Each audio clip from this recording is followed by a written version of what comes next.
Salut à tous, c'est Florian d'IT Connect. Dans cette vidéo, nous allons parler de VMware Workstation Pro 17, puisque nous allons apprendre à créer notre première machine virtuelle, donc à faire nos premiers pas avec cet hyperviseur que l'on peut installer sur une machine, notamment du Windows 10 ou du Windows 11. Alors j'ai pris la dernière version disponible à ce jour, j'ai une machine en Windows 11, mais ça sera exactement la même chose sur du Windows 10. Et on va voir comment prendre en main cette solution qui est relativement populaire, notamment dans les établissements scolaires où généralement les étudiants auront accès à des licences de manière gratuite, puisque Workstation Pro est une version payante de l'hyperviseur que l'on peut installer sur un poste de travail et qui est édité par VMware. On a la version Workstation Player, anciennement VMware Player, maintenant ils ont mis vraiment VMware Workstation Player depuis quelques versions, qui est accessible gratuitement pour un usage personnel, mais qui a beaucoup moins de fonctionnalités, qui est beaucoup plus simple à utiliser, même si là ce n'est pas très compliqué. Et donc on va voir aujourd'hui nous comment utiliser la version Pro. Donc ce que l'on va faire, c'est créer une machine virtuelle sous Windows Server 2022, mais vous pouvez utiliser une autre image ISO, Windows 10, Windows 11, une autre version Windows Server, pourquoi pas même du Linux. Ça va être plus ou moins la même chose dans les grandes lignes pour créer la VM. Alors je ne vais pas m'attarder sur l'installation du logiciel en lui-même, puisque ça se fait en quelques clics sur Windows, mais on va directement passer sur la partie démo où l'on va s'intéresser à l'interface de VMware Workstation et créer notre première VM. Alors avant de passer à la suite, pensez à vous abonner à la chaîne YouTube et à activer les notifications si ce n'est pas déjà fait. Une fois que l'on accède à l'interface de VMware Workstation Pro, on voit que ça se découpe en deux parties principales. La partie centrale où l'on nous propose de créer une machine virtuelle, d'ouvrir une machine virtuelle existante ou de nous connecter à un serveur distant. Effectivement, la version Pro présente l'avantage de pouvoir se connecter à un hyperviseur VMware ESXi qui serait existant. Nous, on va créer des machines que l'on va héberger en local. Donc, on va plutôt partir sur ce bouton-là. Et sur la partie à gauche, on a ici My Computer. Et en dessous, on aura la liste des machines virtuelles de la machine locale et éventuellement des serveurs distants si on les ajoute. Donc là, c'est plus la bibliothèque, la liste des machines virtuelles. Et à droite, on aura ensuite la possibilité de voir l'écran de la machine virtuelle, comme on le verra après. Donc ce que l'on va faire, c'est Create New Machine Virtual. On pourrait le faire aussi également dans le menu File New Virtual Machine ici. On va donc suivre l'assistant. Soit on fait une installation typique ou avancée. Alors en mode avancé, vous avez le choix pour la RAM, le mode réseau, le nombre de processeurs et tout ça. En mode typique, c'est beaucoup plus rapide, beaucoup plus simple, mais on peut quand même éditer après les paramètres de la VM. Donc on va choisir ce mode qui me semble le plus adapté quand on va faire ses premiers pas avec VMware Workstation Pro. Donc on va faire Next. Ensuite, il faut choisir un système d'exploitation. Alors là, c'est très important puisque soit on va insérer un disque dans son PC, soit on va choisir une image ISO, comme ici j'ai déjà choisi en cliquant sur Browse, une image ISO de Windows Server 2022. À partir de là, VMware Workstation, il va détecter que c'est du Windows Server 2022 et il va faire ce que l'on appelle l'Easy Install. Alors l'Easy Install, c'est quoi ? Il va en gros installer les systèmes d'exploitation à votre place. Si je fais Next, on voit qu'il va me dire de mettre une clé licence, choisir l'édition que je veux installer, donc Data Center Core, Standard Core, définir un login, définir un mot de passe, je vais créer la VM, je vais la démarrer, et lui, il va installer le système à ma place. Alors, c'est très bien, quand on est habitué à installer des VM et tout, on va gagner du temps éventuellement avec cette fonction-là. Par contre, quand on débute et que l'on veut, par exemple, installer Windows Server 2022 pour la première fois, je pense que c'est bien de le faire, de suivre le process intégralement et de l'installer soi-même. Dans ce cas-là, ce qu'on va faire, c'est choisir cette option pour lui dire qu'on va installer un système d'exploitation plus tard. Donc on va faire Next. Donc ici, il nous dit qu'est-ce que vous allez installer comme système d'exploitation, puisque lui, ça va lui permettre après de nous proposer les VMware Tools qui correspondent. Alors les VMware Tools, c'est quoi ? C'est un outil que l'on va installer dans la machine virtuelle et qui va permettre d'avoir des fonctions supplémentaires, de faciliter l'interaction entre la machine physique et la machine virtuelle. Par exemple, on aura la possibilité de faire du copier-coller direct de la machine physique vers la machine virtuelle ou du glisser-déposer. On va choisir Microsoft Windows, Windows Server 2022, on fait Next. Le nom de la VM, eh bien on va mettre VM Demo Windows Server 2022 par exemple, et on voit que par défaut, cette VM sera stockée donc dans C2.users, votre session, documents, virtual machine, et il y aura un dossier avec le nom de la VM. Ça, on peut le changer en allant dans Edit Préférences si vous souhaitez mettre ça par exemple sur une partition dédiée sur votre système. Donc on va faire Next.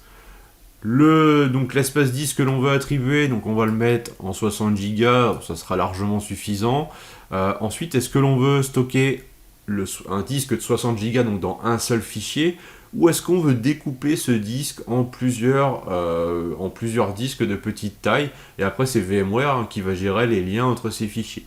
Donc on va choisir cette option et cliquer sur Next. On arrive déjà à la fin de l'assistant.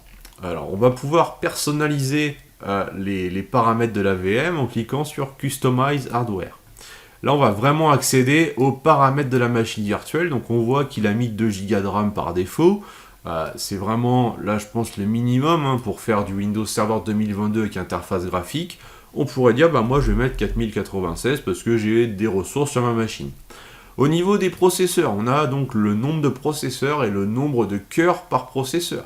Donc dans ce cas-là, ici, on a 2 processeurs avec 1 cœur par processeur.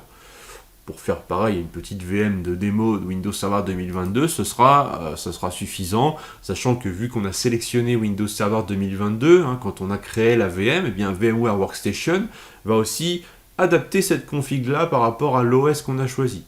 Ici, c'est des options qui ne sont pas cochées par défaut, que l'on active si on a besoin de faire de la virtualisation imbriquée, notamment, c'est-à-dire installer un hyperviseur dans une machine virtuelle, donc faire de la virtualisation dans la virtualisation, en quelque sorte. On a après ici la partie New CD DVD. Alors là, c'est important puisqu'on va aller nous choisir notre image ISO, puisque tout à l'heure, on ne l'a pas sélectionné, puisqu'on lui a dit qu'on installerait le système plus tard. Donc on va faire Use ISO Image File et on va aller sélectionner l'image ISO en cliquant sur le bouton ici. Une fois que l'image est sélectionnée, ça ce sera bon. Après on a la partie réseau, donc par défaut c'est en NAT, donc c'est-à-dire que ça va être un réseau qui va être isolé au niveau VMware mais qui permettra quand même d'accéder à Internet. Alors je ferai une autre vidéo dédiée à des explications précises sur l'ensemble des modes de connexion réseau que l'on a ici. Là on va se concentrer plutôt sur le processus de création d'une machine virtuelle. La partie USB controller, la partie audio, la partie impression et l'affichage. Donc on peut laisser ces paramètres là par défaut. Si on a besoin de faire un peu plus de choses niveau graphique dans la VM, on va pouvoir cocher l'option ici Accelerate 3D graphique. Donc là c'est pas forcément nécessaire pour un Windows Server je pense. Donc on va faire Close, voilà. Et on va faire Finish. Donc là, il va me créer la machine virtuelle, elle va apparaître à gauche dans mon inventaire, voilà. Et on voit que ici, j'ai un nouvel onglet, donc j'ai toujours le Home, et j'ai un nouvel onglet me permettant d'accéder à ma machine virtuelle. Donc je peux ouvrir une multitude de machines virtuelles ici dans des onglets, et passer d'une machine virtuelle à une autre, toujours en restant dans l'interface de VMware Workstation. Là, je pourrais donc du coup démarrer cette machine ou retourner dans les paramètres comme j'étais tout à l'heure, si je voulais finalement adapter la RAM, le processeur, rajouter un disque, une carte réseau, etc. Et on a aussi ici des options donc différentes qui vont nous permettre d'activer ou non certaines fonctionnalités comme les dossiers partagés, donc Shared Folders, ce qui va permettre de partager par exemple un dossier de votre machine physique pour qu'il soit accessible automatiquement dans la VM. Donc ça va nécessiter typiquement l'installation des VMware Tools.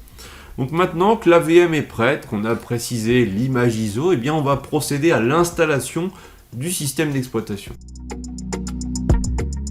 On va cliquer sur Power On This Virtual Machine, elle va démarrer. Ici j'ai un message, donc appuyez sur une touche pour démarrer sur le DVD. Donc là il faut bien appuyer sur une touche du clavier et avant cela, avec la souris, cliquer dans la VM pour qu'elle capture la souris. Et on va avoir du coup l'assistant Windows Server qui se lance et on va pouvoir faire l'installation nous-mêmes. Si vous choisissez, je répète, si vous mettez l'ISO dès le départ et que vous êtes en Easy Install, que vous mettez identifiant, mot de passe, clé de licence dès la création de la VM, vous n'aurez pas tout ça.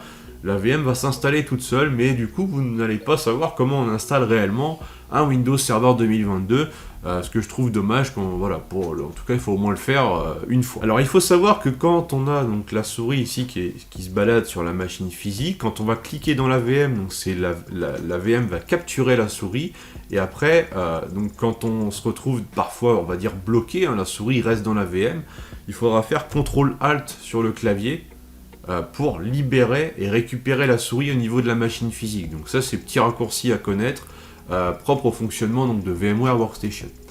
Donc là, après, c'est assez simple, on va suivre le processus d'installation classique de Windows Server 2022, comme on pourrait l'installer sur un VirtualBox, un Hyper-V ou je ne sais quoi. Donc là, la clé de licence, si on n'en a pas, c'est pas très grave. On clique ici, on choisit l'édition que l'on veut, par exemple un standard avec expérience de bureau pour avoir l'interface graphique de Windows Server. On va ensuite confirmer ici la partie licence, sélectionner personnaliser, puis le disque sur lequel installer le système. Donc là on voit bien le disque de 60 Go que j'ai associé à ma VM, donc je fais suivant, et après on n'a plus qu'à patienter pendant l'installation du système et on aura à la fin à définir un identifiant mot de passe pour finaliser cette installation. L'installation suit son cours, donc là pour le compte administrateur il va falloir définir un mot de passe qui sera donc le compte administrateur de mon serveur. Je fais terminer et là on arrive vraiment sur la fin de l'installation. Voilà, j'ai accès maintenant à ma VM. Alors là, il faut faire un CTRL-ALT-SUP pour ouvrir la session. Donc on a un raccourci ici plutôt pratique au niveau de VMware Workstation qui va permettre de faire un CTRL-ALT-SUP dans la VM. Voilà, comme on peut le voir. Et donc ici, je vais mettre le mot de passe que je viens de définir. Je valide et je vais pouvoir ouvrir la session dans cette machine virtuelle. Donc là, le système d'exploitation est installé. Je vais pouvoir profiter de cette machine virtuelle-là. Mais avant cela, ce qu'il va falloir faire pour vraiment finaliser l'installation du système d'exploitation invité, c'est installer les VMware Tools. Alors pour cela, on va faire un clic droit ici sur l'onglet de la VM et on va faire Install VMware Tools. Alors ce que ça va faire, ça tout simplement, c'est dans l'explorateur de fichiers ici de la VM, on aura un lecteur, dans le lecteur DVD, on a les VMware Tools. Donc on va pouvoir double-cliquer dessus pour lancer l'installation des VMware Tools. Voilà, donc on a un petit assistant, ça se fait très bien. On peut faire une installation complète pour installer toutes les fonctions des VMware Tools. On a aussi le mode personnalisé si on veut choisir ce qu'on veut. Voilà, on fait installer. C'est assez rapide. À la fin de ça, il va falloir redémarrer. Et comme ça, on a vraiment une prise en charge complète, que ce soit pour tous les pilotes VMware, notamment la partie réseau. Et on accède aussi à des fonctions en plus. On voit que la partie graphique aussi est beaucoup mieux prise en charge, puisqu'on a un redimensionnement de la taille de l'écran qui se fait directement en fonction de la taille de la fenêtre. Donc on fait terminer, voilà, et on redémarre. Voilà, la VM a redémarré, je vais pouvoir réouvrir ma session et cette fois-ci profiter pleinement du système avec la fenêtre bien avec la bonne résolution, tout est nickel, maintenant je peux faire ce que j'ai à faire sur cette VM. Alors pour finir, au niveau ici, si je fais un clic droit, j'ai un certain nombre d'options. Dans Power, ce qui est intéressant de voir, c'est que j'ai Shutdown Guest. Donc là, je vais pouvoir éteindre le système d'exploitation Windows Server proprement. En fait, on va vraiment donner la consigne au système d'exploitation de s'éteindre. Je peux mettre la VM en pause, je peux redémarrer la VM. Et après, ici, j'ai d'autres options pour éteindre la VM, la mettre en pause et faire un reset. En fait, ces options-là vont permettre donc d'éteindre la machine, mais de manière brutale, ou de la resetter de manière brutale. Alors que ici, si je fais un shutdown, donc là je fais shutdown, voilà, j'ai bien arrêt en cours de Windows, ça se fait de manière propre. Donc ça c'est vraiment le mode recommandé pour éteindre proprement une machine virtuelle. On peut la redémarrer aussi comme ça, parce que sinon en fait c'est vraiment brutal et donc ça peut potentiellement crasher aussi le système. La partie removable device, donc là c'est si on veut connecter un ISO, si on veut connecter un périphérique de la machine physique. Il dit tiens moi mes enceintes qui sont connectées sur ma machine physique, je veux les connecter dans la machine virtuelle. Du coup, ça va déconnecter les enceintes créatives là, de la machine physique et ça va les connecter dans la machine virtuelle. Et donc, on a ce choix-là pour l'ensemble des périphériques détectés. Ça pourrait être le cas aussi d'une clé USB que l'on va connecter sur la machine physique. On va pouvoir la monter dans la machine virtuelle directement. Bah, ça, c'est pour faire le contrôle Alt-Sup. La partie snapshot, donc pour faire un instantané de la machine virtuelle. Bon, ça, je vais pas m'attarder là-dessus maintenant. Possibilité de faire une capture d'écran. Et là, bah, on peut faire voilà, un clone de VM, voir les logs, nettoyer le disque, des choses comme ça. Réinstaller les VMware Tools et accéder aux paramètres. Donc, si on accède aux paramètres lorsque la VM est allumée, on voit que l'on peut quand même tout de même modifier certains paramètres. Alors on pourra par exemple changer le mode de réseau ou venir ajouter un nouveau disque sans éteindre la VM pour le faire. Donc, il y a vraiment des actions que l'on peut faire à chaud et ça c'est plutôt intéressant. Voilà, nous venons de voir comment créer notre première machine virtuelle sous VMware Workstation Pro. J'espère que mes explications étaient claires à ce sujet. N'hésitez pas à commenter la vidéo si vous avez des questions. N'hésitez pas aussi à me dire si ça vous intéresse d'avoir d'autres vidéos sur l'utilisation de VMware Workstation Pro. J'en ai déjà prévu une autre pour vous expliquer tous les modes d'accès réseau différents, parce que je sais que ça c'est souvent un peu problématique quand on débute, hein, on ne sait pas trop lequel choisir, comment ça fonctionne. Donc je vais déjà vous prévoir une vidéo là-dessus, mais si vous avez des idées, eh bien n'hésitez pas aussi à laisser un commentaire et dans tous les cas, eh bien, à liker, partager au max cette vidéo en attendant la suite. Ciao.